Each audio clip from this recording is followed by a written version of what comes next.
As we go live, I'll introduce Lori.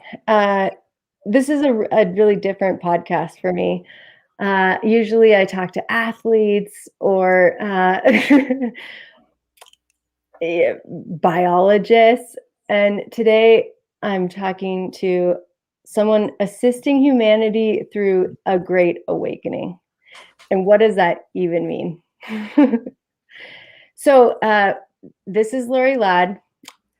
You might know her from being a beautiful teacher on the internet these days about what we might all be feeling emotionally, physically, why we're feeling more than we used to, why we're having thoughts we've never had before of big changes in our life, and how we are evolving as a species. And as difficult as it can be, why it's an amazing time to be on the planet. So, my friend, hello. Introduce yourself as how people might know you, or maybe not, if they've never heard of any of this. Yeah, so really quickly, there's an echo on Instagram. So is there something I can do so there's not an echo? Only on us. I'm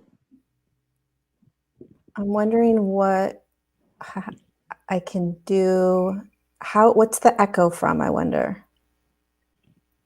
Typically because that second pair of headphones. Oh. Okay. Okay, let's just go. Okay. Just go. There's no echo, they're saying. Oh, perfect. Who knows? All right. So talk to me about, for people that have never seen you or what you do, give us a picture. Okay. So I currently, so this has been a process for about 4 years that I've been doing this, but I currently am teaching about how the human is evolving in consciousness, or how the human is moving through the evolution in human consciousness, which is moving from lower states of consciousness to higher states of consciousness, right? And what does that mean? How are we doing it? How do I know I'm evolving into these higher states? Why do I even want to evolve into higher states? What if I don't want to evolve into higher states, right? And a lot of what is occurring right now, ever since, the pandemic started, there was a massive sort of rattling on the earth and an energetic shake that allowed millions of humans to start to sort of wake up, right? They call it like the Great Awakening, humanity's awakening, right? And so what does that actually mean? There's an awakening, the Great Awakening. We are awakening. What's happening is that there's a process occurring on an energetic level where we are beginning to recognize who we actually are in this human body. So we're starting to actually recognize, wait a second, I might not be just this human walking around robotically doing this everyday life that I do. There may be more to who I am as a consciousness. There may be more to all of this. And as I start to open my eyes to this or become aware of this possibility, what happens? What's this process like? Do I go into some dark night of the soul? Do I start to get depressed? Do I start to lose friendships? Do I start to lose jobs? Do I start to no longer resonate, meaning no longer have an intuitive hit to do certain things that I've always been doing, right? All of a sudden, am I more irritable than I've ever been before? Do I feel more emotions than I've ever felt? Do I no longer want to hang out with people that I've been hanging out with? Like, what is going on, right? And since the kind of pandemic hit, it really started to allow humanity as a globe to slow down. Literally, like, you're now going to be in your houses, slow down, right? And so it was. So you're saying across the globe, everything has slowed down. It's not just a few of us. It's Yeah, the whole globe. Now, there's countries and there's sections of the world we all are navigating this a little bit in our own unique ways, okay? But as a global consciousness, as one large global consciousness, yeah, we have all put the brakes on, so to speak. And yeah, we've been living our lives and doing our things, but the brakes have been kind of put on humanity in order to start to recognize that there's something greater occurring on the planet right now. There is something much greater happening here. And so is that, wow, there really is an echo, and I'm uncertain how. Is that because, let me try this. Sorry, team. Thanks for hanging on. Maybe just keep talking because there's no echo on your side. Oh, it's just an echo on your side?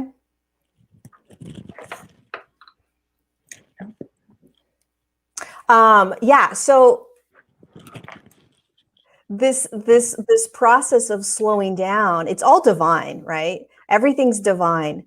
All of it. Consciousness is energy, we're energy, emotions are energy, thoughts are energy, beliefs are energy, right? It's all energy. And there is a massive global planetary evolution in energy or consciousness. And when that starts to happen, we don't realize what's happening. We don't realize. And what is that? Is that karmic? Is that in the stars? Like, what is that about? We've been hearing about since 2012, things are shifted. What is that from? Well, 2012 was I think that date has been thrown around because it's a date where, just like 2020 will be thrown around for the rest of history, right? 2020 is going to be a really powerful day for humanity, or year for humanity. 2012 was a year where humanity had the opportunity to kind of level up in consciousness, or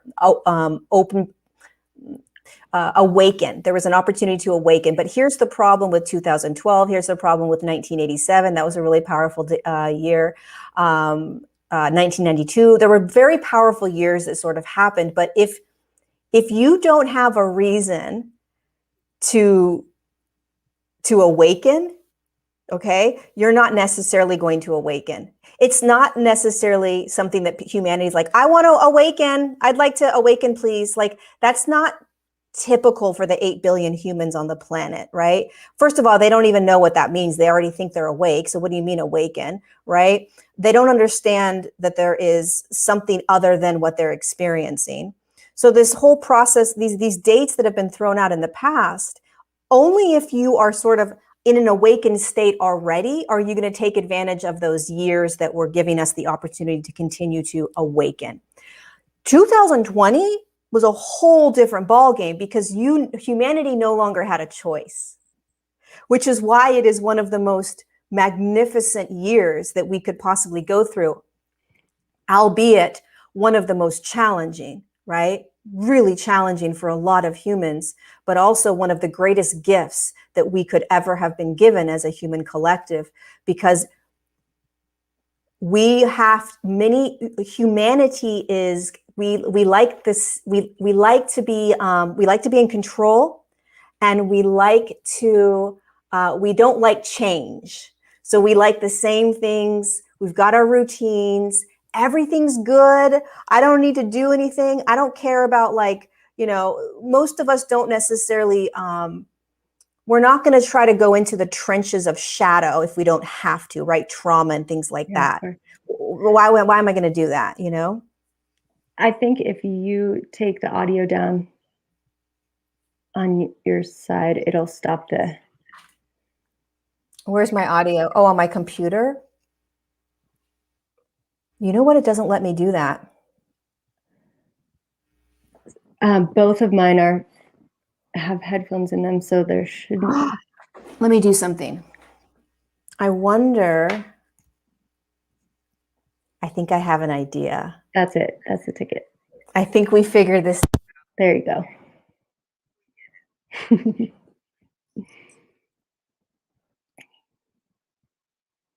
There we go. Now that's fixed.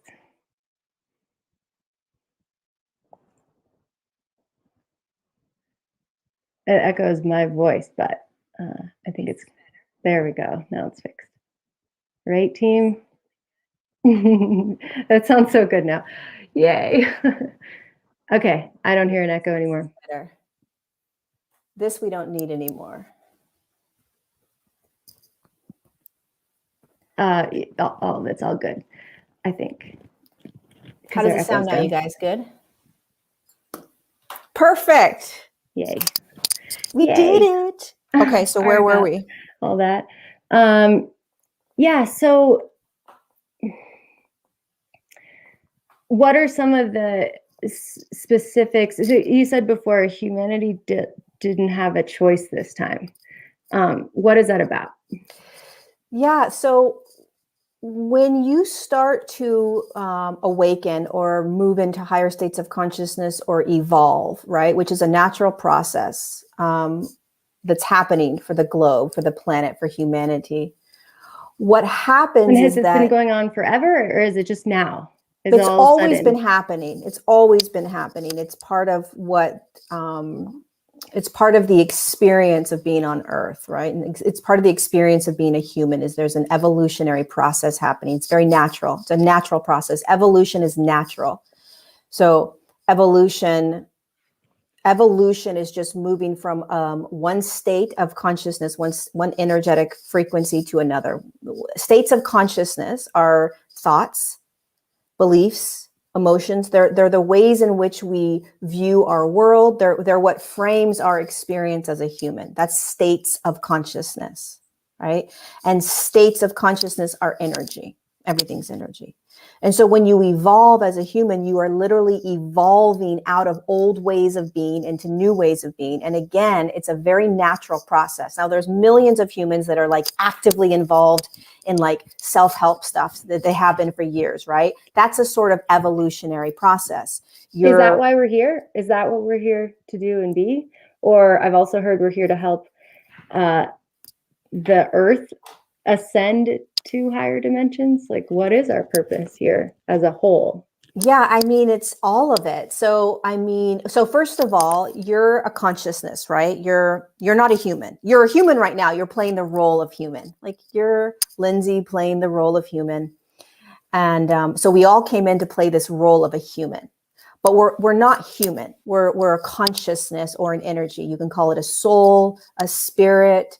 I mean, most religions in some way, shape, or form speak about this in their own terminology, but most religions don't say the human is all there is, right? Most religions are like, oh no, there's something much larger. You are much larger than the human. And so that's the first piece, right? So you incarnated into the human body for a purpose, for a mission of some sort of reason. Millions upon millions came in to experience this shift, this evolution in consciousness in a physical form. What's it like to evolve in a body, right? A lot of us came in to assist the earth, right? So the earth is a consciousness. It's a breathing, living consciousness. It holds frequencies. Earth's frequency shifts, just like our human body shifts, right? So the earth is a much higher dimensional consciousness. And so she is also evolving.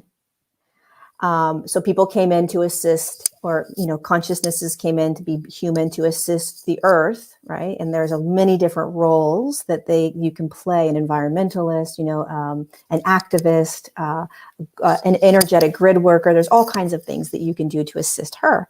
And then people came in, like myself, to help humanity get through this crazy roller coaster ride that we're on. So there's so many different reasons that that you incarnate into the human body. But right now, if you're in the body, you knew what you were coming into. You knew that this was going to be the most miraculous, magical, experience that consciousness can have. Even though when you're in it, it doesn't feel that way necessarily, right? It's very disorienting. It's confusing. we don't know really what's going on. We don't know what's coming. We don't really know how to do this because we've never had to do this before in such a... I think a lot of people are saying these days, like, no, this isn't what I signed up for.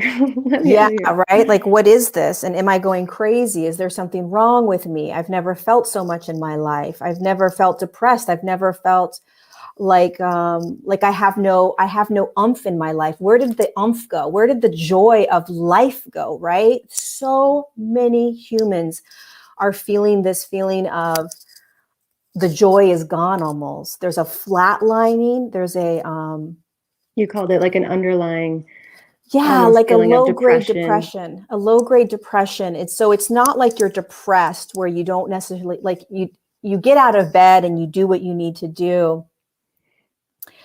But it's this really uncomfortable, unfamiliar, weird, Like, meh. yeah, just kind of like, There's not a whole lot of emotion, either high or yeah. low. And so you're saying that's ascension and that's good. And what's that about? Yeah, I mean, that's just one of the many, many sort of experiences that we get to have as we are ascending or evolving. So what happens is this evolution is physical. This ascension is physical. So it's in the body.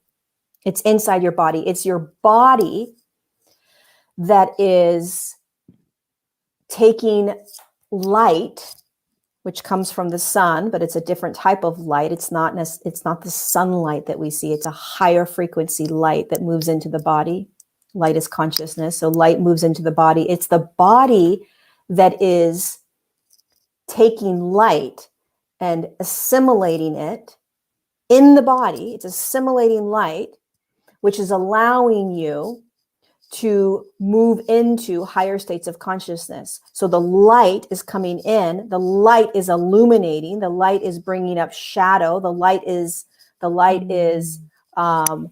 allowing you to feel more. The more energy you hold in the body, the more you're going to feel, the more you're going to recognize trauma. So why are you going to recognize more trauma? The reason you start recognizing trauma is that this is all about frequency of consciousness or frequency of energy. So if there are experiences that you've had that are in a lower frequency, so lower frequency experiences or consciousnesses, anger, rage, abuse, neglect, fear, greed. These are consciousnesses or ways of experiencing this world that are in a lower frequency. So when you experience them, you're going to feel like it's not going to feel the same as higher states of consciousness, which is peace, abundance, joy, love, freedom, that And kind if of you've thing. had any of those in the past, and they're all stored in the body. I know that as an athlete.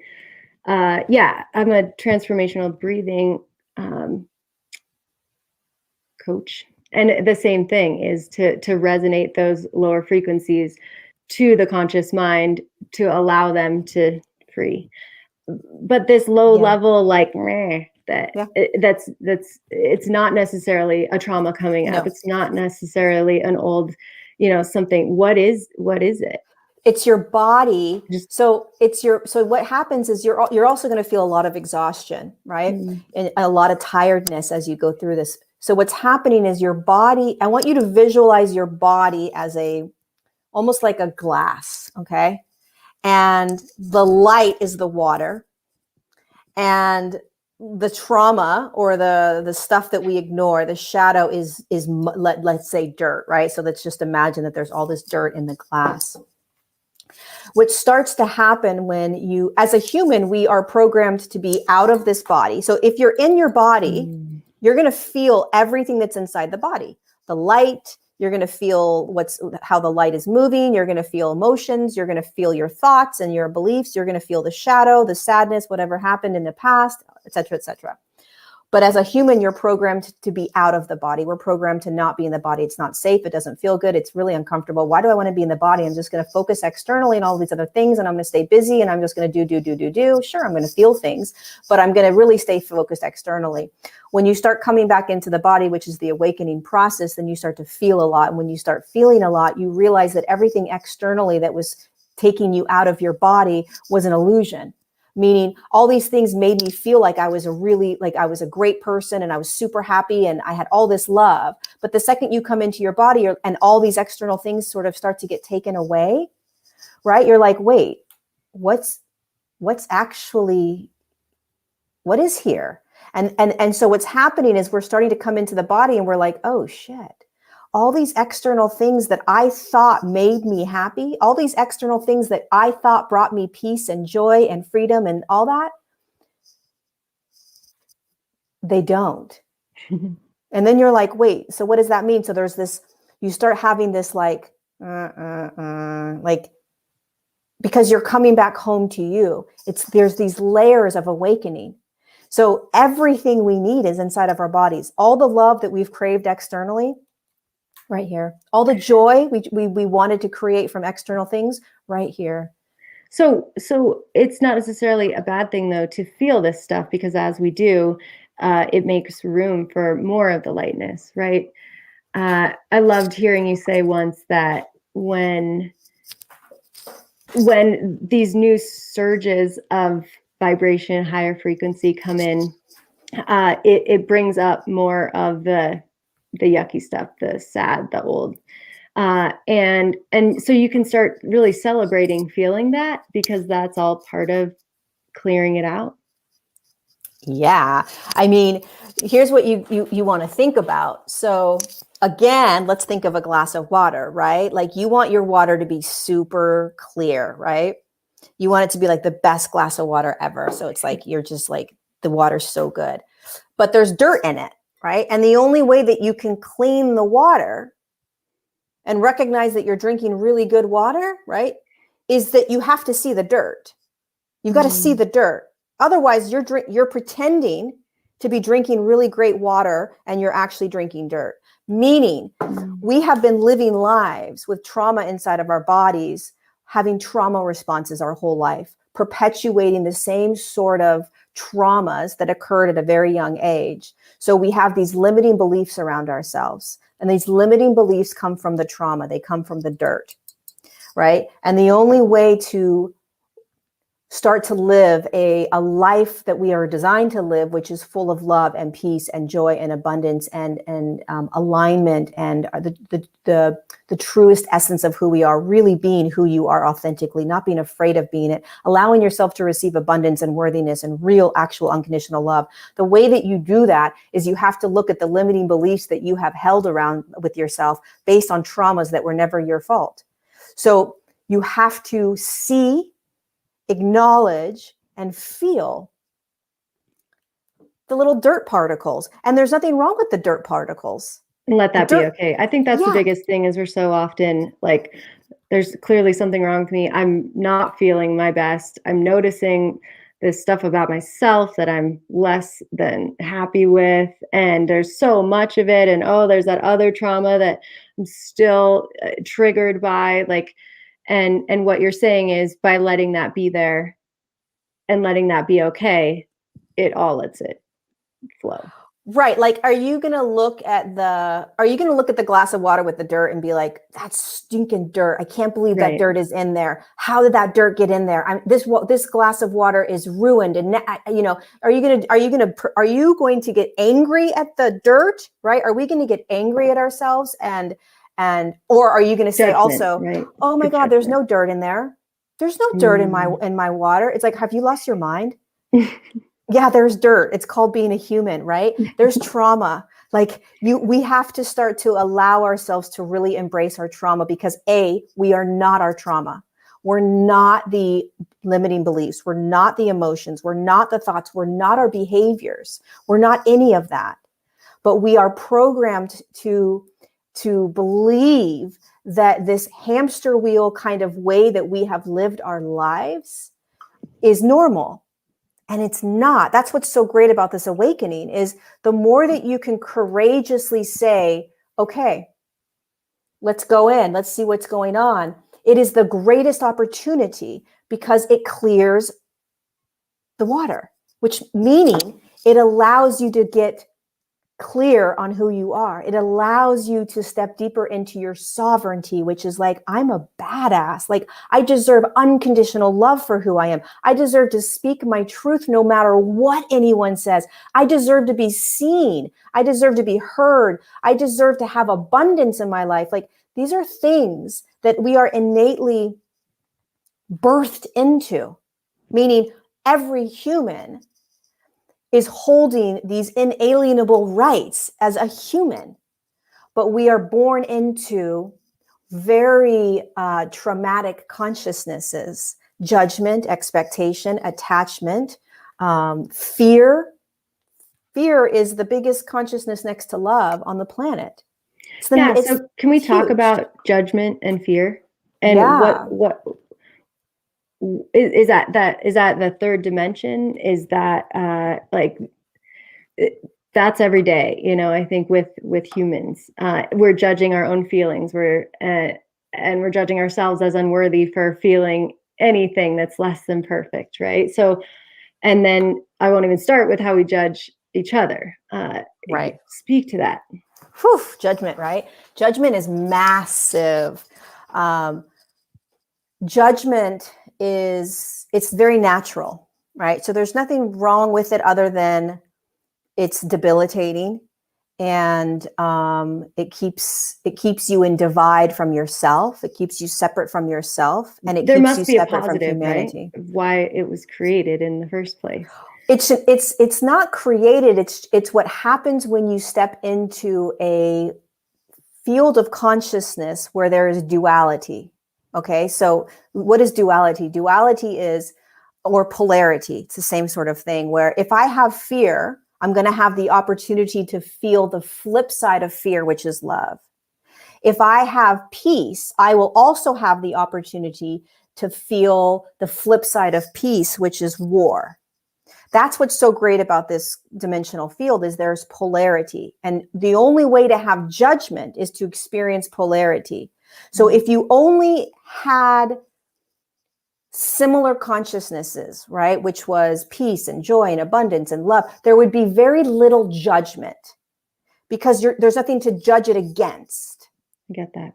Right. And is that where we're getting? And right now the judgment is so loud because we're aware of duality so much more than we were. And then how does ascension help us get to oneness, which would be love, right? Which would be all in alignment. It feels like that awareness is greater, and that duality is stronger. Is it more that it's not stronger, it's just we're more feeling it more?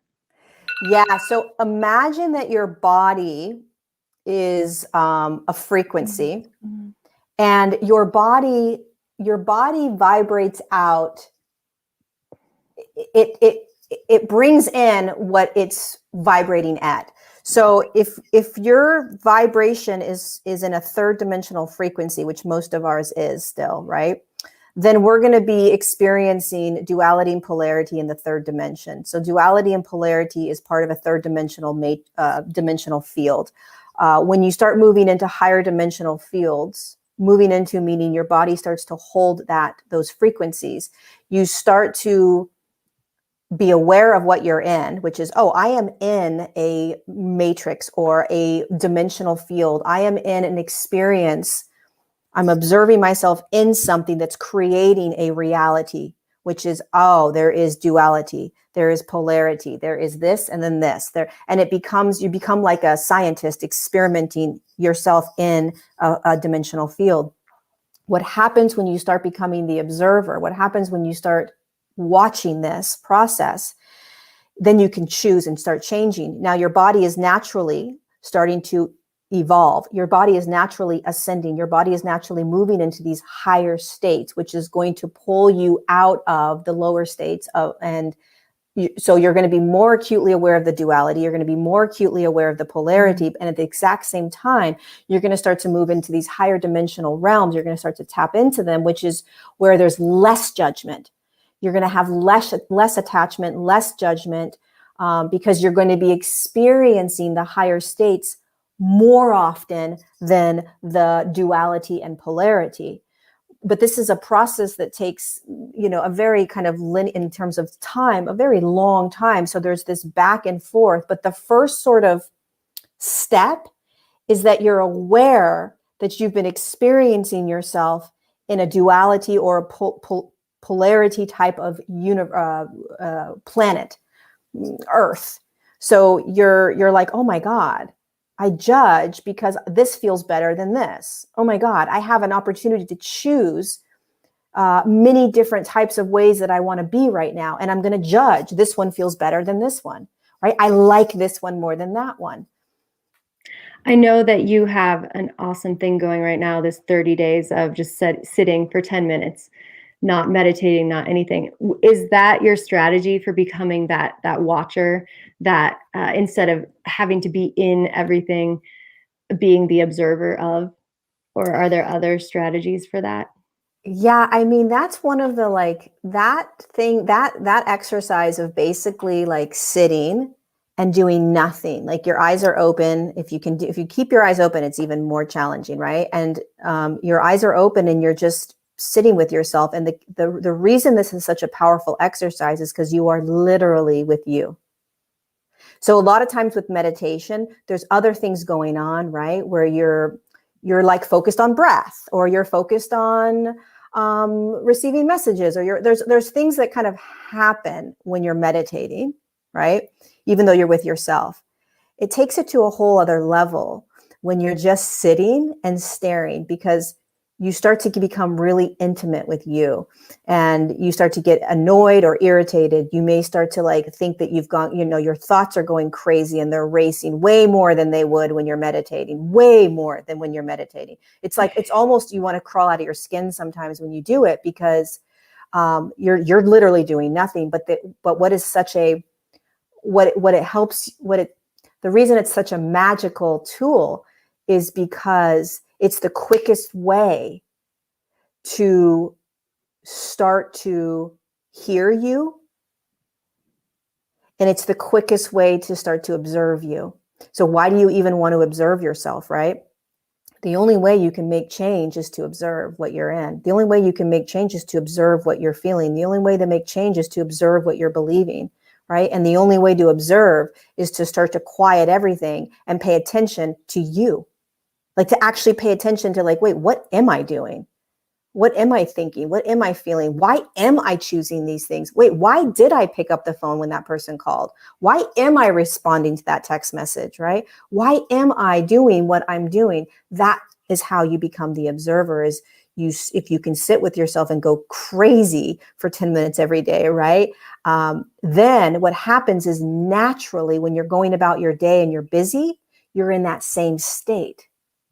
So you're so consciously aware that you are consciously participating in this shift or this evolution. You're not a victim to anything. You're choosing everything. You start to choose everything. And when you start doing this, not only do you step out of victimhood, like somebody's doing something to me, somebody made me feel this way, it's all these other people's faults for whatever experience I'm in. When you are in victimhood, you're disempowered. So you're not the creator. You're letting somebody else dictate your reality, which is crazy, but it's what we do. When you start observing, you start realizing that you're in charge of everything, that there is no victimhood. And then what happens is that you take self-responsibility for everything that's happening in your life. And then what happens is that you can now start to be in relationship. This is all steps and processes that take a while, right? But what happens then, when you step out of victimhood because you're choosing everything, you start realizing that no one's doing anything to you. Then you start realizing that when you get triggered, it has nothing to do with the other person, it has everything to do with you, right? Then you're like, oh my God, there's something wrong with me. But then what starts to happen is you start to settle into you. You start to allow others to be them. You're not taking things personally. You're able to be authentic. A lot of the reasons we're not authentic is because we are afraid of what others are going to think. We're afraid of how people are going to respond. But when you start stepping out of victimhood, it doesn't matter how anybody is responding. It's not your job. It's not your responsibility to take care of other people, right? And so so much can start to change just from beginning to be the observer. It's a domino effect. But those are all kind of like steps and layers to the process of evolving, ascending, awakening, right? And yeah.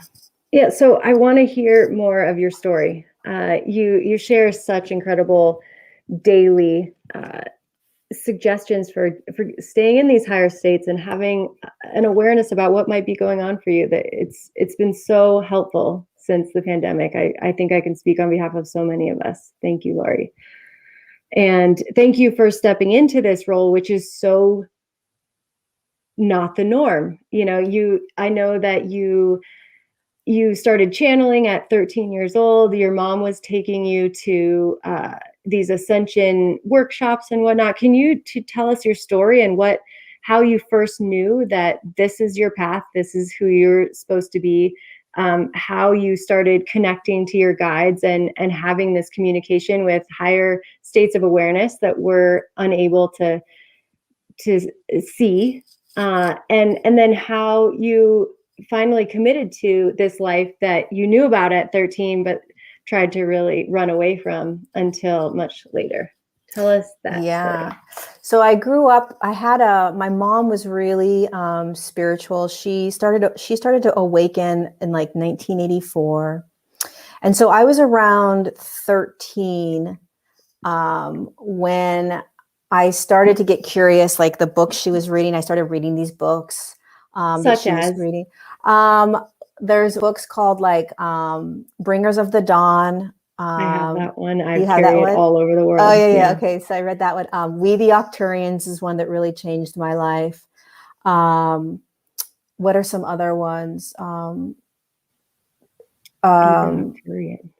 I can't remember. But anyways, a lot of Louise Hay books. Anywho, she started taking me to these workshops. These spiritual workshops. It was all adults. I was 14 years old, 13, 14, 15 years old, but I loved it because I knew that it was real. I knew that it was the only thing that was really real in the world. So I was acutely aware of the fact that we really were living in some sort of like, back then we didn't call it matrix, but it was like, I knew I was living in a simulation, so to speak. I was living in an experiment or an experience. That's a better word for it. I knew I was living in an experiment. How did you know, and how do you know? Do you see glitches in the matrix? How do I know? That's a really good question. I mean, I have no proof. I just know, right? I just know based on how I experience myself, based on how I experience my shifting in my reality, my shifting of my thoughts, my shifting in my beliefs, the way that I have experienced higher dimensional consciousnesses, right? That you can't see, that's energy. It's like, oh, there is way more going on than this. The information that I have read from many, many different people, the information that I've received from my own guidance, like it all has, it's like these building blocks with the same sort of foundation, which is you're in an experience right now. You're in an experiment. You're on a planet that is evolving, or right. So all these people from all over the world are sort of holding the same sort of understanding. That is a really good question, though, because I have no proof. How would I prove that? I have no idea. I have no way to, right? It's experience. You have to experience it. It's also for, to encourage other people to listen to that stuff that we're just not, no one really talks about this in mainstream media. And so I want to start changing that, and should we be taking our kids to these sorts of things, because that's when they're not blocked with all of these belief systems that are incorrect. So I mean, what you really want to ask yourself as you start to kind of awaken out of a slumbered state of kind of zombiehood, right? Where meaning like you just believe what everyone tells you, you just follow the herd. Like if this person tells me something, then I'm just going to do it, and or And people in that's, authority. yeah. And that's just how the human has been kind of raised, right? And so when you start to awaken, you just start to kind of question things. You start to say, wait, does that make sense to me? Do I actually believe that? You start to wake up out of that slumbered state of zombiehood. You start to question. And I think when I was younger, I was doing that. I was like, oh my God, wait a second, right? And things resonated with me, meaning they made sense to me on an energetic level. It was like, oh my God, this makes sense to me. Sort of like when you meet somebody for the first time and you're like, I know you, and you've never met them before. That's the sort of That's a great knowingness. example. Yeah. Yeah, that's the knowingness of like, I know there's something bigger here. It's this, you have no proof, but it's an absolute knowingness. That's how I have grown up my whole life, is like, I know there's something bigger happening. I knew there was this ascension process going on at a very young age, and that I would be a part of assisting humanity through it. I knew And that did at you get that 13. in a vision, in a meditation, in some sort of ceremony? Like, It's what like was one of that? those things where you just kind of, you just have the knowingness. It's like, you're just like, oh yeah, that's what I'm like, you know how there's like Jim Carrey had this, he knew he was going to be he knew he was going to be a movie star. You know, he knew at like, I don't know what age it was, you know, but he was like, no, I always knew that this was what I was going to be doing. You know, well, how did you know? I just knew. It's the same sort of thing. I just knew. I always knew. So it was always this thing where I would go in and out of two different worlds. So the first world was like the very kind of mundane human world where I went to school, I went to college, I had relationships with men, you know, I drank a lot, I did all kinds of crazy stuff, right? I had that life. And then at the same time, I was like, oh my God, there's higher dimensional consciousnesses. There's all these like things that are happening behind the scenes. There's all this corruption. This is only one-dimensional field. Holy cow, we are ascending. There's all these things that are happening. There's these like, there's things that are happening on other planets and other star systems. And so I had all this awareness the entire time that I was also at a bar drinking until 5 a.m., waking up next to some strange man that I didn't even know his name, right? Like, these are all, like, I juggled all of that until I finally was like, okay, I think I'm going to finally commit to doing this work. And that wasn't until 2015. So, I mean, most of my life, I denied it. I was like, because I knew that it would be a 100% commitment. Like, I would commit my whole life to it. And I wasn't ready. Was there one moment when you're like, this? Yeah. Yeah, it was 2015, and I was in Mount Shasta, which is in Northern California. Really spiritual portal kind of One of my place. favorite Really, mountains. yeah, it's such a great mountain. And it has really high frequency energy there. And Can I I ask you, went, are the Tetons yeah. this similar in terms of spirituality or portals? So I live in the Tetons, and there's all kinds of stuff I would love to ask you about the legends. Yeah, my body has goosebumps. Yeah, the Tetons they're more like, if I were to tap into the energy of the Tetons, um, it's got more of a masculine energy, right? Oh yeah. Shasta has more of a feminine, soft energy, but there's also a lot of like activity, portals, activations, openings in different dimensional fields that can happen. Mountains are used to access higher frequencies, portals, higher dimensional realms, because rock, big, huge rock, it can hold really high frequency. So if you think about electricity, right? It'll burn things, right? It'll burn trees, it'll burn houses, right? That's electricity, that's energy. It'll burn our bodies. If you get electrocuted, you'll burn your body. So They're just giant crystals. they're So that giant makes perfect crystals. sense. They even look Yeah. like them. They just hold like really high frequency energy. And so you can access a lot, you can feel a lot of energy around them. and you can vibrate your body into really high frequencies when you're around them. So I want to get back to like your moment of how you committed, but I don't want to lose this thread.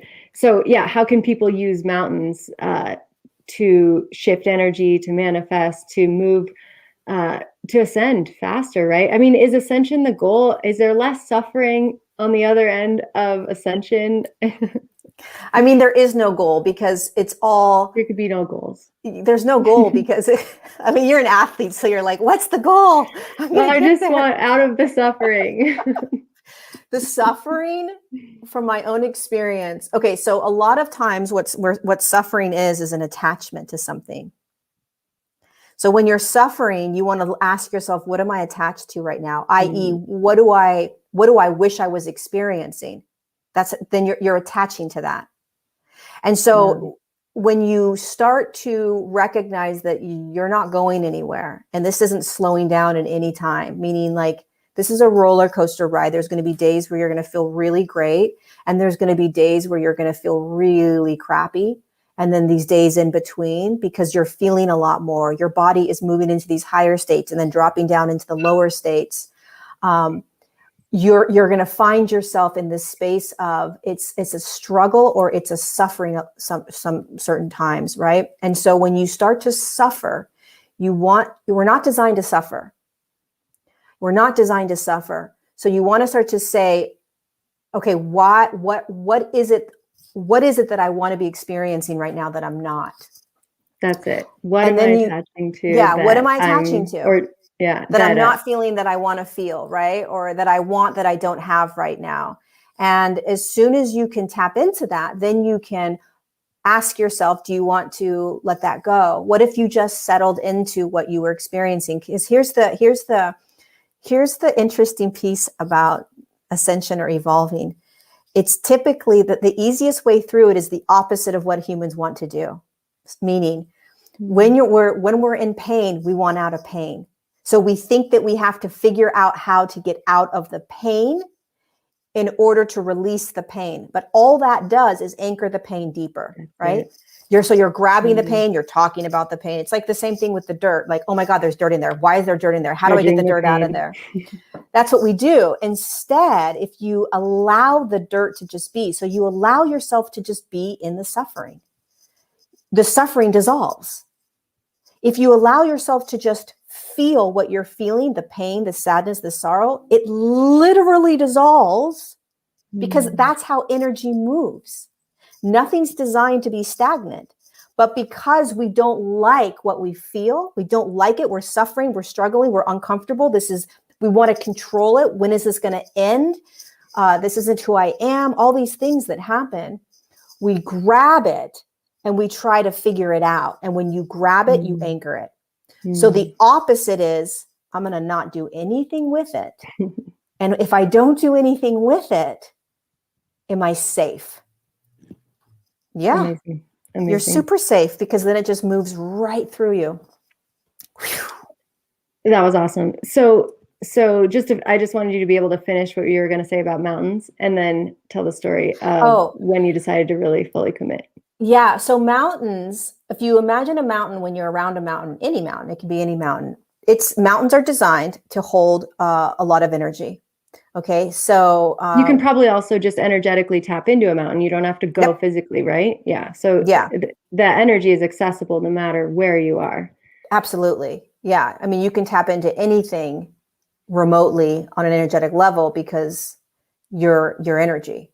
And so we're in an energetic field. We're in the quantum field. So you can access any energy just by bringing your awareness or your intention. What would it feel like if I was standing in front of the Grand Tetons? What would it feel like if I was standing? And then you can use, your third eye to that inner sight to kind of experience that. But if you're at a mountain, visualize the mountain as a formation that's holding a huge amount of light or a huge amount of energy. It's holding a huge amount of energy and you can't see energy. And if you bring your body close to that mountain, so you're driving up the mountain or you're walking up to the mountain, you're walking on the mountain, you're skiing on the mountain, whatever you're doing, you're on an energetic you're on an energetic consciousness, right? And so the way you tap into it is, one, you've got to be in your body. Otherwise you won't feel it. So you got to kind of ground yourself into your body, meaning where are my feet? Where are my toes? What am I standing on? Where's my breath? Do I feel my belly rise and fall, or my chest rise and fall, right? That's getting into your body.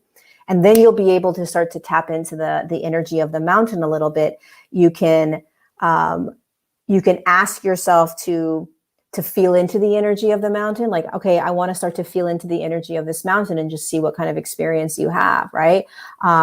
You can use your breath to sort of start to increase the energy within your own body that connects to the energy of the mountain. There's so many things that you can do with mountains and your body if you start to remember and kind of visualize, wait, this is an energetic pulsing consciousness, this mountain that's holding a lot of light, and I am an energetic consciousness. And you start experiencing it through an energetic lens instead of a physical lens, you're going to have a way different experience. If you do that with your whole life, you're going to have a way different experience, right? If you start experiencing your life through the energetic lens and not the physical lens, you'll have a very different experience. But that takes practice. It takes being in your body, An right? energetic lens versus a physical lens. Is that what you said? Yeah. So not emotional. Energetic. Emotions, energy. So Okay. physical would be like, I'm looking out and I am walking around a grocery store right now, or I am getting my car tuned up right now. I am making dinner for my children. I'm cutting up the onions. I'm walking into my grandparents' house. I'm now sitting down with my grandparents and talking. That's physical. Energetic is, what do I feel as an energetic being when I walk into the grocery store? What am I feeling as I walk into my grandparents' house? What am I feeling as I'm standing or sitting next to my grandchild or my grandparents right now as I'm having conversation, right? And that takes training, because we're usually up here in the head thinking, having conversation, but we can have conversation right now, you and I, right? We can have a conversation, but we can also drop into our bodies and sort of start to energetically connect into what else is happening, right? Like with you and I, there's like this beautiful flow happening. It feels really easy and effortless, right? Like we're not thinking too much. We're just moving with everything. That's an energetic experience. Physically, we're sitting here having a conversation. You've got a hat on, you're in your house, I'm in my house. That's a physical experience. But what's happening actually on an energetic level? Oh, there's a really beautiful flow. Oh, it's super effortless, right? That's more of the energetic. It's easy. Sure. Yeah. So that's and really using your body as that tuning fork. For all of it. Yeah, because your body is energy. Right. As an athlete, that's something I've had to tap into to stay alive. It's so I completely understand that. But go back to that moment when you're like, nope, I everything else is less important than helping humanity ascend and making that known. What was that? The moment I said yes. I was on Mount Shasta. I just did a day-long kind of retreat on the mountain. And I knew when I was driving up to Mount Shasta that weekend, I knew that I was going to be committing 100% to my work. So my whole life, I knew that there would be a moment where I'd have to commit. I just didn't know when. So I knew when I was driving up to Shasta, like, okay, you're committing to your job. You're committing to your purpose, Lori. This weekend is the moment, which meant that I would be quitting my corporate job, there's so many things that I didn't know what would happen, but I knew that I would be making massive changes. So I went and I did this retreat. And then I remember I went back to Mount Shasta like the following weekend or a couple weekends later by myself, because I was with some friends. And I did this really long hike, and I hiked up to the very top of this mountain across from Mount Shasta. And I just stood there. I'll never forget it, because it was pivotal, because I committed I stood on the mountain. I looked at Mount Shasta, because Mount Shasta has always had like a really powerful impact on my journey. And I just said out loud that I'm ready to commit 100% to my work. And I remember saying, I will do everything that is required of me, no matter what, to serve humanity. And I knew that when I said that, I was serious. Like, no, I will do anything that is required of me, because a lot of times what happens to us as humans is we're like, well, I'll do this, but I don't want to do this. I'll do this, but I don't want to do this. And I have always gone headfirst, 1000% in, no matter what emotions I felt or what the consequences may be, when I was guided to do whatever I was guided to do. And do you remember what also would come up at the same time, or came up in terms of doubts or fears, or what if that you had oh to my overcome? God, there's 1,000. I could write a book on it. Like, people are going to think I'm crazy. I'm not going to have any money. I don't know how I'm going to do this. How am I going to survive? What if I fail? Right? What if it doesn't work? What if I find myself homeless? What if I lose all my friends, my closest friends and family? I mean, there were so many fears that arose for quite some time, a couple of years. I really had to, the way I navigated it was when I committed, which meant it didn't matter what came up. I committed. And so I was going to have to just move through whatever came up. So when my guides would say, or my higher self would say, okay, you're going to quit your job in July, right? So I was working at a private equity firm in San Francisco, making pretty good money as like an executive assistant, doing absolutely nothing, right? I mean, it was whatever it was. But when I knew that I was going to be quitting my job in July of 2016, I had a lot of fear. But I also knew that when I was guided to do something, there was no way that I was going to be dropped. So this is what's really important to understand. Fear, insecurity, doubt, lack, these are all illusions. They're not real. The only thing that's real is what you grab onto and make real. So when you have doubt, there is the flip side of doubt, always, which is I'm secure. Always, you're just choosing to grab doubt. So if you're about to go do something massive, right? And what's coming up is fear, insecurity, doubt, and lack. Beautiful. What's the flip side of those? So that's coming up because you're about to make a big drastic change, a change you've never made before, a change that has no outcome that you can grab. You can't control it. You're not exactly sure how it's going to pan out. So of course, these things, these consciousnesses are going to come up. But we live in polarity, so you have to flip it. And now you choose. I think, that's so relevant. You've been saying in your postings about how so many of us are feeling this push, this nudge to make this big shift that feels really scary. So I know exactly what you're speaking to. What would you say to people that they didn't necessarily make the push, but they're, it's supposedly a huge percentage of our population right now is 1 or 2 paychecks from the street.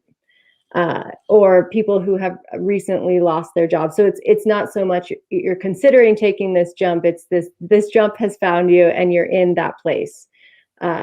What do you say to that group? So you want to honor the human. You want to honor the human emotions first of all, right? So the way we change or the way that we make choice is, first of all, we recognize, we want to honor what we're feeling. I'm living paycheck to paycheck, right? If I quit my job, right? Or if I get fired, I don't really know how I'm going to support myself or my bills. That's a real freaking reality for a lot of people, right? And sometimes just surviving is all you can do. So it's like, listen, I don't care about, the consciousness. I don't care about any of that. I'm literally just trying to survive. And so if that's the place you're in, step one is to start observing the fact that this is what you're experiencing. If you simply just observe, wow, I am in this human experience and this is what I'm experiencing. And I'm going to stop at that. I'm just going to stop at the observation. That's fine. Just start observing yourself though. Because if you can start stepping out of this is happening to me and there's nothing I can do about it, this is my situation. If you can at least step out of that by observing that that's how you're being, then you slowly have the ability to start to become a creator, right? So it's very tiny baby steps when you are in survival mode, because literally survival mode is like, it's really the hardest place to start to kind of arise out of, because you're literally trying to just survive. It's much easier if you're living a very comfortable life and then you start to make change, right? Like I was working at a private equity firm, so making a change wasn't as dramatic as somebody that may have barely been able to pay their bills. So the first thing you really want to look at is, or pay attention to, is you want to start to have the courage to observe yourself. That's it. And then have compassion. And a lot of times when you're in survival mode, you don't even want to have compassion. You're like, screw you. I might not even have money for gas. So I could care less about compassion, right? You're literally in that space. So again, can you start observing? Change happens from observation. And so just these tiny little moments throughout your day where you just begin to observe, oh, wow, look at what I'm saying about myself. Wait, what if I could flip the script? Just ask the question. You don't have to ever do anything. You never need to change, ever. You can stay in everything you're in, but just start questioning. Because we live in a field of consciousness where you have access to an infinite amount of experiences, okay? And it's polarity. We already talked about this. It's duality and polarity. So if there is lack, there is abundance. If there is greed, there is massive giving, right? If there is, this restriction, there is expansion. So it becomes this realization of what you're in, what you're comfortable in, what you're afraid of, and slowly starting to literally like peel yourself off the floor, right? Because you've been trying to survive for so long, and take baby steps. And so it's not these massive steps. In order to bring about maybe that physical sense of the opposite of lack in abundance, would you, we hear so much about using the words or using visualization. What strategies I've heard you say today, let it be okay to feel everything that you're feeling, just let it be. And as you feel it, it neutralizes. And then in order to actually shift, bring in more income, bring in that relationship you wanted, what are your strategies to being active in creating that? Oh man, there's a lot and it's layered. So okay. So first, being aware of what you're in so that you can start to change that, right? And then you start thinking about the flip side of the coin. So let's say you're in a job that you're unhappy with, or you don't have a job right now and you're wanting more abundance in your life. You're in a relationship you don't like and you want a more fulfilling relationship, but you're afraid to get out of it. Or let's just say you're in a job and you just want to make more money, or whatever it is that you're desiring. So the key to it is to not attach to it, which is really, really, that's a hard place to get to when you're just starting to become aware and observe kind of even what you're in, right? And starting to choose a new experience that you want to have. If you are attached to it,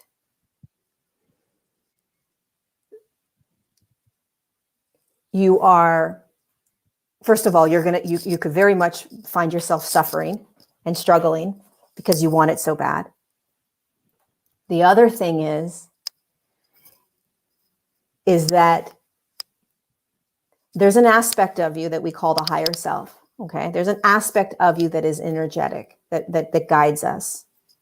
This aspect of us is not ego. So the ego, when it creates or manifests things, it attaches to it. It's got a plan. It's going to move forward. It's going to do ... And if you're successful, you're really good at this, right? If you're an athlete, you're really good at this, right? Because you set your mind to something, you're going to make it happen, right? When you're trying to create things in your life, if you do that, you may manifest it or intend it or create it.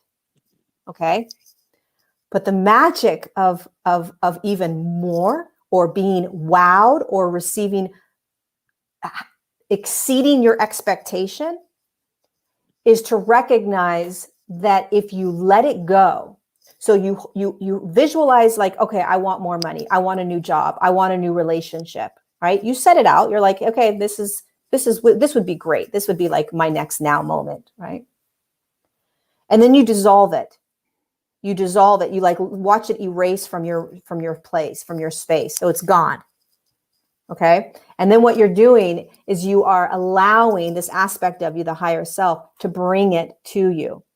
So you're letting go. You're not trying to control how this is going to happen, because you actually don't know what is actually for your highest potential.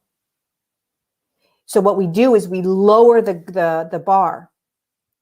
We lower the bar, even in our manifestations. We lower the bar because the ego is trying to control it. Every single time that I have ever created in my life, I have set a somewhat visual sort of intention of like a certain number or an experience or whatever that is. And I am always, my higher self or my guides, whatever you want to call it, exceeds beyond what I thought was going to occur. I couldn't visualize it. I couldn't there's no way I would know that was the number. And it's always beyond what I could have visualized or manifested myself. And what if you don't know what you want? You know, how to find out either what you want or to be okay with not wanting. Well, that would be ideal, right? I mean, I think not wanting anything and just being in presence is really a state where... Is that the goal? Is that where we're to get to? Like, just... I mean, I think as a human, it's really challenging to be in that space. But yeah, I mean, essentially, what I've been experiencing as of late is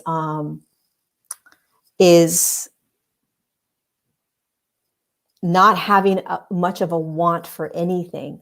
So it's this I feel like weird... that's part of this underlying, like, just... Yeah. Like there isn't a want, there isn't a goal there. And it's like, well, what then?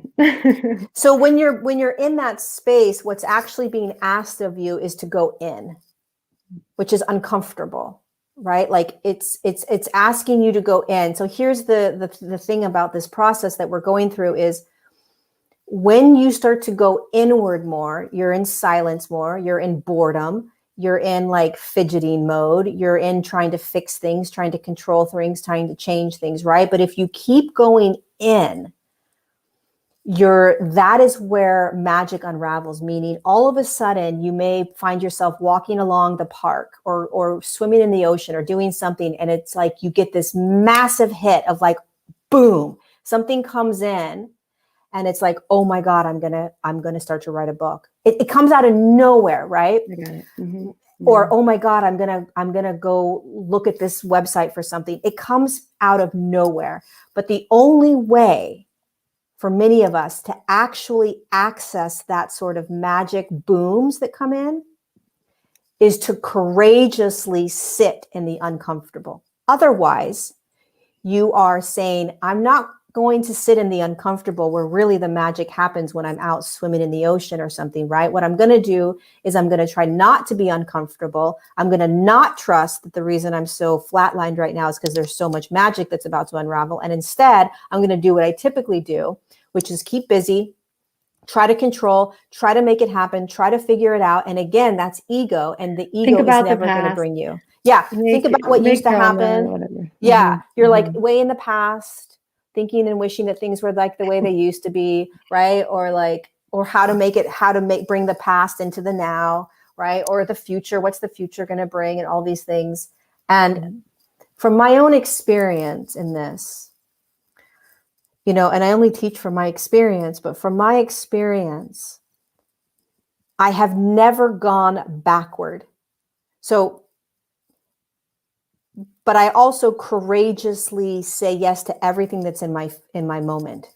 So like, if I'm really uncomfortable and really lonely and really bored, I will be in that. I won't change it. Right? If I am really irritable and really angry and whatever, I will be in that. I will not change it. I don't change anything ever. And when I allow that, every single thing that unfolds in my life is better than how any other moment before that. Meaning there's more abundance, there's more peace, there's more joy, there's more alignment, there's more connection, it continues to grow, but at the exact same time, I'm also feeling everything that everybody else is. I'm not immune to it. I'm just learning how to say yes to it without trying to fix it. So let it be. Just let it be. And if you don't have any joy and you don't know what you want to do and you don't have direction, because I think there's hundreds of millions of humans that are in that space. I have no direction. I feel like I'm suspended in midair. That was right? my next question is, you know, how do we find our purpose? I think I asked you before we started, what are the big questions that you get? And I want to make sure that everyone, you know, gets that from you. How do you find out what you're here for and what you're here to do, like you've found? Yeah, I mean, some of us, it's in your, a lot of us will have this like inner knowingness, right? Of like, I know there's something I'm here to do. I know there's something I'm here to do. And that can be like the devil and the angel, right? A good thing and a bad thing, because if you really know that there's something you're here to do, it's going to fester, right? It's like, what is this? What is this? What is this? So one of the things that's happening for us right now, one of the things that we really need to trust is, and this is really challenging, right? So it's not an easy thing to do, but the more that you can let go of trying to figure out what you're here to do, the easier you'll be able to navigate what you're here to do. And it's not easy, trust me. I mean, the whole purpose piece is really big because we want to be doing what feeds our soul. So that's the first piece. The second piece is everything. This is massive. This is really important. Okay. Everything that's happening for you right now, everything is bringing you closer to why you're here. Everything. If you believe that and trust that, then you will surrender to everything that's happening. It's a knowingness. It's an absolute knowingness of like, okay, if I absolutely believe that this hellhole that I'm in right now, that I'm living, right? Maybe you're getting divorced. Maybe your husband taking your children. Maybe God knows what may be happening in your life. But if you say to yourself, this is actually moving me, this is the fastest way in to finding and stepping into what I'm here to do or why I'm here or my deepest joy, then you'll surrender to it a little bit more. But also, you also have to juggle the human, which means I get to be angry. I get to be upset. I get to be depressed. I get to be sad. I'm going to allow myself all of that. And I'm going to have compassion for myself, right? But I live my life like this. Every single thing that I experience, I don't care if it's positive, negative, feels good, doesn't feel good. I don't care. Like a horrific experience or, you know, a really great experience. I know in the deepest part of my beingness that if I devour that moment, I am continuing to allow myself to step into the next highest version of me. And I don't need to figure out why, because what a lot of people do is they're like, well, I'm bored. I have no passion. I have no joy. How could this possibly be for my highest good? Everything is. You're being guided by an aspect of you that understands exactly what you're doing on the planet. There's an aspect of you that knows exactly why you're doing what you're doing. And if you trust that, if you surrender and trust to that, you will have this deep, deep awe for what is occurring in your life, regardless of the duality and polarity around it. Because there is, every single person listening, every single person on the planet has an aspect of them that is doing its best to guide you through this. And the ego is saying, screw this, no way, can't do it, don't trust, gotta control, I don't deserve, right? And so we have to honor that piece as well. It's a juggle. I mean, it's a complex sort of process that we're going through, because I think that's what your gift is, though, is that you, just like you just did, gave us all this beautiful faith that everything is happening for us and it's all for the best. And I think we all just love it when you get in your flow, and then the world is okay again. So thank you.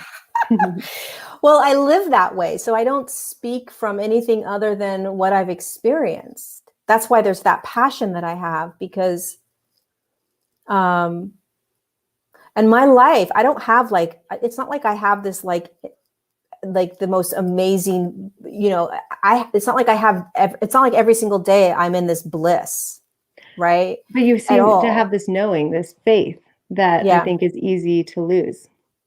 Of course, because you forget what you're doing. You forget how it works. You forget that, like, you actually understand everything that I'm saying. You just forget. And exactly, you get caught up in the very, very powerful lower consciousnesses.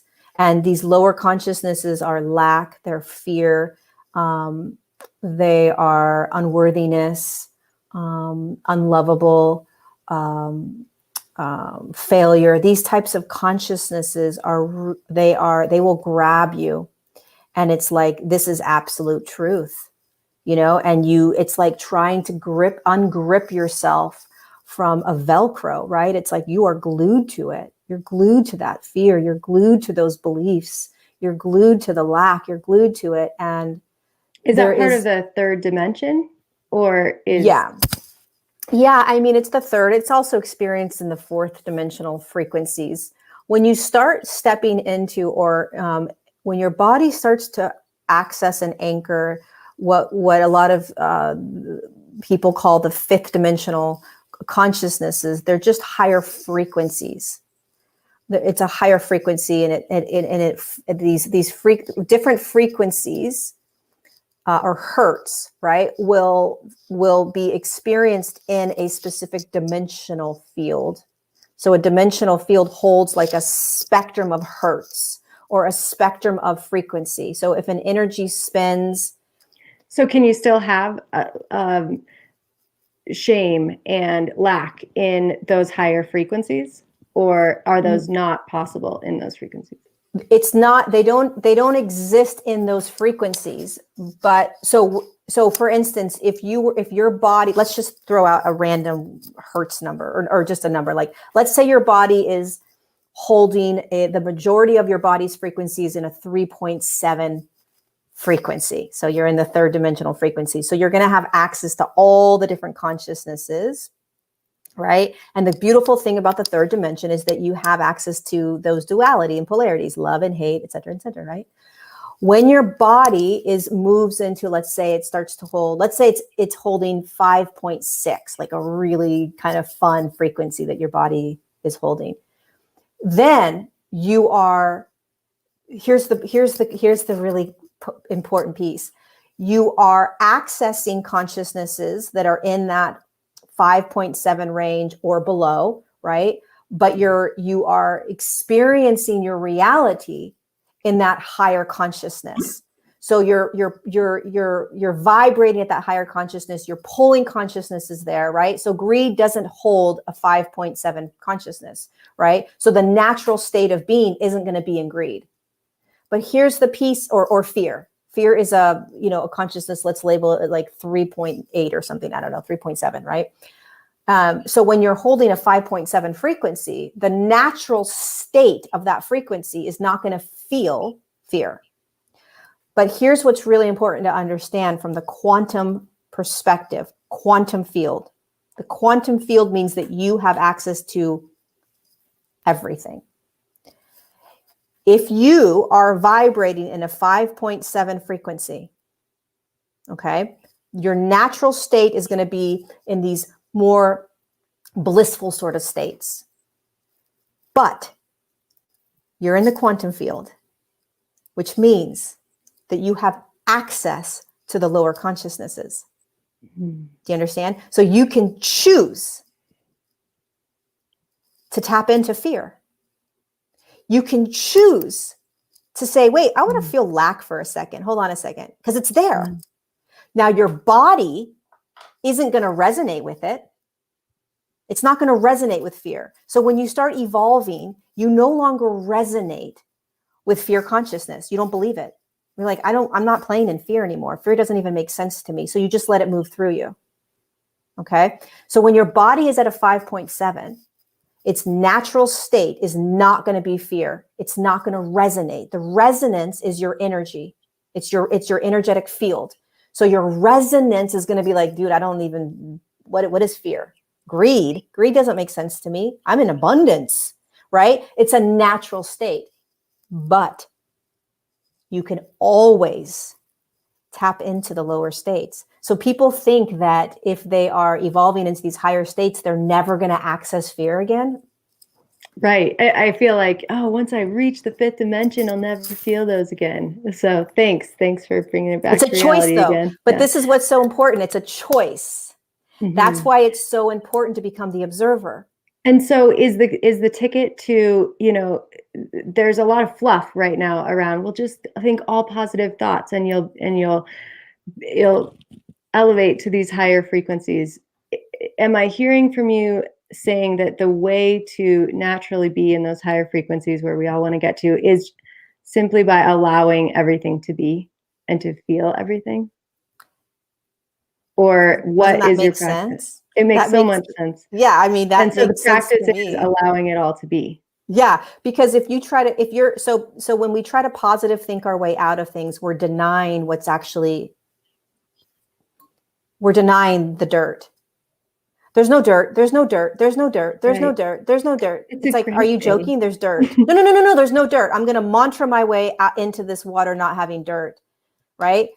You can do that, but you're denying. So for a brief moment, you will feel better because you're convincing yourself that there's no dirt.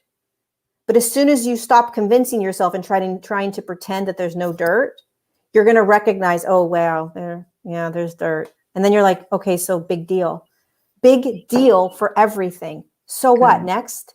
Right? So what next? That's how I kind of experience the human experience. You have to allow it all. Because when you positive think, you are literally denying what's in your now. And remember, everything that's in your experience right now is an opportunity. So stop denying the opportunity. Take it. Love it. Anything you want to share about the collective and, what we're going through in terms of these paradigms that are falling, or is that a whole nother issue for another time? Well, so or what to expect? Like what should we be expecting? Who knows? So we've been talking a lot about the individual shift in consciousness, right? We've been talking about observations. We've been talking about kind of like allowing yourself to feel everything, choosing, creating, things like that. So if you take that perspective of the individual and move it out into the collective human. So the collective consciousness, the human collective consciousness is every single human body that's vibrating. is creating one large energetic frequency. Just like your body is holding a frequency, the collective of the human field, the human collective is holding a frequency. And that huge, large, global 8 billion collective frequency, right? 8 billion humans creating this one collective frequency is shifting in consciousness as well, which means that the lower states of consciousness, just like in us, the shadow, the lower states of consciousness are going to rise up. So the paradigms and the programs that we have been in for a very long time are going to start to rattle and shift and sort of pop up and say, oh, wow, hold on a second. Wait a second, what? Like you're going to start questioning things, perhaps. Things are going to start to come out of the woodworks, it's like you're going to start to notice things that you never noticed before about certain things that, experiences you've been having, paradigms that you've been in, programs that you've been in, religious, environmental, all kinds of stuff, right? Government, stuff like that. It's the collective shifting as well. And so what's happening right now is that we're like double whammied. We're like doing our own individual shifting, and then we're watching an entire human collective shift. And it's a massive undertaking because we are trying to juggle both, and we're doing it side by side, which is why you see all of this divide happening right now, right? These humans are getting upset with other humans. Humans are triggering other humans because there is a collective purging and an individual purging. And when there is purging being done or shadow coming up, there's a huge amount of trauma that's being healed. And when trauma is healed, there's triggers. Triggering is one of the easiest ways for us to understand that we have trauma.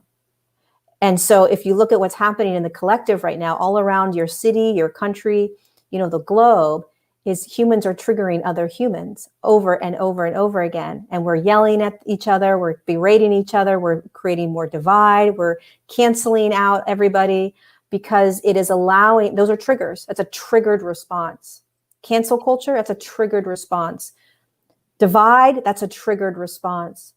Finger pointing, bullying, belittling, that's a I'm right, you're wrong, that's triggered responses, and triggers are trauma. And again, the only way that you heal the only way you heal trauma, the only way you move into higher states of consciousness is healing trauma. The only way you heal trauma is to you recognize that you have it. And the only way to recognize it for a lot of us is that we feel triggers. But on recognizing this in our governments, in our systems, what can we do about it? Well, it depends on kind of what resonates with you. So there's a lot of people that are really wanting to speak out about it and educate, right? So they're getting on their platforms and they're sharing different information that may not be on this mainstream media, right? So they're sharing alternate information. People are going out on the streets, right? They're going to rallies. People are individually choosing completely different ways of being, maybe taking their kids out of school, maybe changing their jobs because of certain experiences that they don't want to have.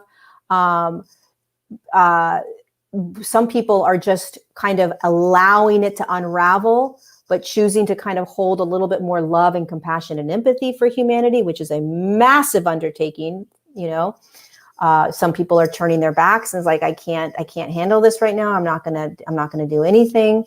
And a majority of the humans don't even realize what's actually going on.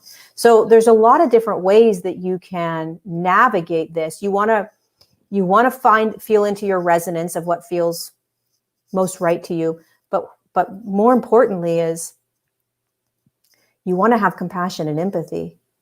And you don't want to be attached to trying to change anyone. Because if you're attached to changing somebody, you will be in suffering. Our job isn't to change people, right? Our job is to be. Or change the system, or change the paradigm, or the structure of everything. Wow. Yeah, because if you try to change it, you're going to be trying to control it. So if you think about like Martin Luther King, right? There's attachment there somehow. Yeah. Martin Luther King didn't try to change anything. Martin Luther King was the change, right? He spoke the change. He walked the change. He was the change.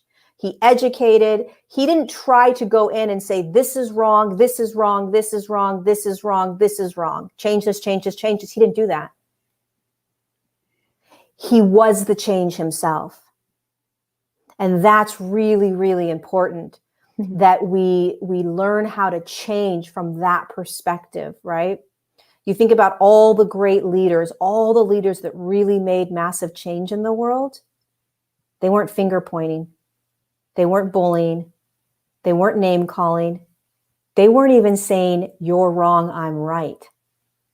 Think about it. Think of the greatest game-changing people in our world. They never said, you're wrong, I'm right. Right? They literally vibrated and expressed themselves as the change, and they spoke, and they were passionate about it, you know, and they stood up for what they believed in, and they yelled from the rooftops if they needed to, but they did it from, they didn't do it from divide. Beautiful. Yeah. Really beautiful. Anything else you feel like this audience needs to hear? Just, I think if you can be the observer and have more compassion for yourself and for humans right now, holding the awareness or beginning to hold this awareness of, wow, this is a massive global shift in energy or a massive global shift in consciousness. And this is a massive individual shift in my own consciousness. And I've never done this before. Humanity's never done this before. So we're all doing this together blindly, right? And there's no right or wrong way to do it. But it's the more that you can observe yourself experiencing this and patting yourself on the back every moment along the way, like, you're a badass. Like, you're depressed today, good for you, keep going, right? You have a low-grade depression, you're a badass because you're in the human body and you're navigating this. You're showing up every day, right? The more we can do that for ourselves and others, the easier we'll be able to navigate this, you know? Beautiful. And it's a marathon, right? We just started. We're on like 0.6 and we've got like 25.4 miles left. It's a long journey. So, you know, we want to be gentle with ourselves. Awesome. Yeah.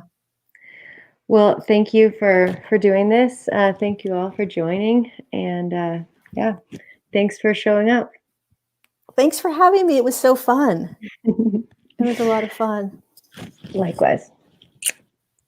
Okay. Bye, everyone. Take it easy.